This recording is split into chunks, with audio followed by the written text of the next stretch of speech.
Tout de suite, le bonus de pulsation avec le docteur Idriss Guessou, responsable du bus santé HUG. C'est donc le bus santé qui nous réunit aujourd'hui. Un bus qui sillonne le canton, un hôpital qui se déplace.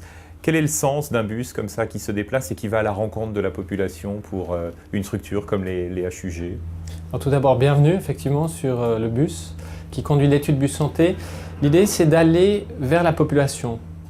En fait, heureusement pour elle, toute la population ne vient pas à l'hôpital, mais tous les patients viennent de la population. L'idée, c'est d'aller vers la population pour prendre le pouls, l'état de santé des résidents du canton. Alors, on sollicite leur participation, on y prendra des mesures. On va mesurer votre pression artérielle, on va faire une prise de sang pour mesurer le taux de sucre, le taux de cholestérol par exemple. On pourra vous dire ainsi si vous êtes hypertendu, que vous ne le saviez peut-être pas. Et puis on pourra surtout dire au niveau cantonal, au niveau de la population, quel est l'état de santé, quel est le pourcentage de patients diabétiques dans la population, quelle est l'évolution de la surcharge pondérale au cours des dernières années, quel est le lien entre ce que vous mangez et votre état de santé, votre revenu, où est-ce que vous vivez et d'autres facteurs. À quoi servent ces études? Elles vont au-delà des classeurs qui s'empilent sur des étagères, j'imagine. À quoi ça sert une étude de ce type? Alors, il faut qu'elles aillent au-delà. Ça, c'est nécessaire, puisque c'est un investissement qui est important. Le premier impact, au-delà de pouvoir donner aux participants un feedback sur son état de santé, c'est effectivement au niveau scientifique. On a deux ambitions. C'est pouvoir suivre pour le canton l'évolution. Quelles sont les priorités? Est-ce que c'est le tabac? Est-ce que c'est la surcharge pondérale? Ou est-ce que l'évolution s'améliore pour une certaine population et se péjore pour une autre? Et puis au niveau scientifique, je dirais, c'est de mieux déterminer les facteurs qui vont influencer votre santé. Donc typiquement, un des produits de cette récolte de données, c'est de voir par exemple l'évolution du renoncement aux soins pour des raisons économiques. Ça, ce sont les études, les données de l'étude bus santé qui, les premières en Suisse, ont pu donner une magnitude, l'importance de ce phénomène. C'est également la prévalence de l'obésité, la différence qu'il y a dans le canton selon votre revenu, selon votre éducation, selon où vous vivez. Ça, c'est important pour mieux gérer peut-être l'égalité et l'accès en général aux soins dans le canton. Puis d'autres, je dirais, niches scientifiques comme l'interaction entre vos gènes, ce que vous mangez, et votre pression artérielle, votre diabète. Alors pour avoir cette photographie aussi précise, vous devez vous inscrire dans la durée. Ce programme existe depuis de nombreuses années maintenant, près de 20 ans. Il faut du recul pour avoir des données chiffrées, cohérentes et justes et surtout utiles. C'est essentiel. On récolte en fait aujourd'hui la vision politique, je dirais, puisqu'il faut une vision politique que les politiciens ont eue il y a effectivement plus de 15 ans. C'est de voir à moyen terme, à long terme, ce que la collecte d'individus, nous essayons d'avoir 1000 participants chaque année, c'est beaucoup. Et malheureusement, 1000 participants sera un chiffre qui sera insuffisant pour voir des associations, des associations fines, des tendances, des relations. Il faut j'allais dire, quelques milliers, voire des dizaines de milliers de personnes pour pouvoir enfin voir des associations, des tendances correctes. Ici, il faut une part d'écoute et de compréhension plus grande lorsqu'on est collaborateur ici dans un bus santé comme celui-ci. Je ne crois pas qu'on puisse dire que les collaborateurs aient une part d'écoute plus grande que les autres collaborateurs. Elle est tout aussi grande, elle est tout aussi nécessaire. Je dirais qu'ils ont probablement une part d'improvisation qui est un peu plus grande.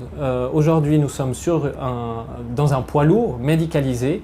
Celui-ci doit fonctionner tous les jours, été comme hiver. Il doit trouver du courant. Il doit pouvoir déplacer une voiture qui se serait stationnée à l'endroit où est prévu de stationner le poids lourd. Donc il y a cette capacité d'improviser qui est certainement un prérequis pour travailler à l'unité. Nous avons été ce matin étonnés de voir une personne qui a poussé la porte ici en demandant s'il pouvait venir se faire vacciner contre la grippe.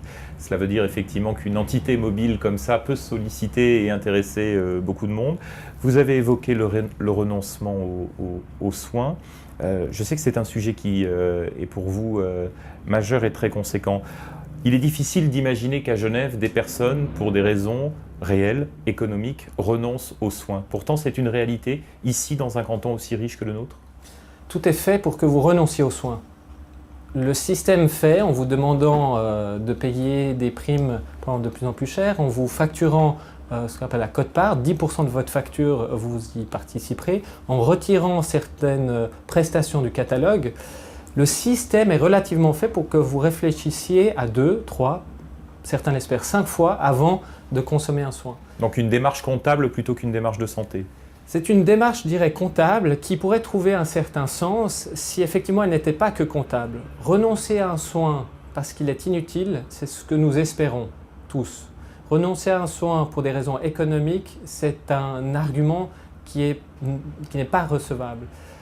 Et ce que nous étudions ici, c'est vraiment le renoncement aux soins pour des raisons économiques parmi des résidents qui ont l'obligation d'être assurés et qui, chaque mois, payent des primes d'assurance. Donc c'est une problématique majeure, d'autant plus que ce phénomène, il est très important parmi les participants qui ont un revenu plus modeste, pas forcément très bas, plus modeste, hein, ça touche vraiment une population importante du canton.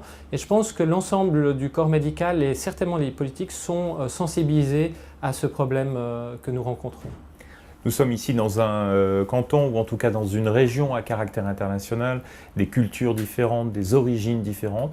Ces éléments-là viennent aussi influencer une étude comme celle que vous menez aujourd'hui, aussi bien en direction de l'analyse du renoncement aux soins que dans l'analyse globale de la photographie d'aujourd'hui?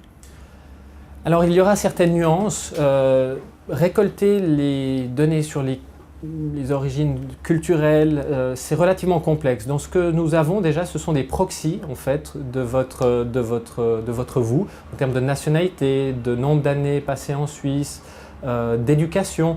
Et c'est vrai qu'on voit des modifications importantes. Toutefois, lorsque vous considérez le revenu et l'éducation, vous avez déjà une grande part de l'explication de certains phénomènes de santé, notamment le renoncement aux soins, dans vos analyses. Donc il ne faut pas forcément aller très très loin dans la culture des uns et des autres pour comprendre ce qui va influencer, par exemple, votre état de santé. Alors vous avez déjà du recul, près de 20 ans, on l'a dit. Vous allez continuer dans cette voie d'études. Une étude comme celle-ci a un avenir, a un futur? J'allais dire que nous allons tout faire pour continuer et nous allons surtout souligner le fait que dans d'autres régions de la Suisse, les cantons envisagent de mettre en place de telles aventures. Donc il faut que Genève garde le leadership en fait de cette entreprise. Il faut que nous puissions montrer la qualité de notre travail, le retour sur investissement, je dirais, guider en fait les décisions politiques et guider les décisions sanitaires. Et j'ai vraiment bon espoir que l'étude Bus Santé puisse continuer, même une fois que nous ayons nous-mêmes terminé notre passage académique ou scientifique.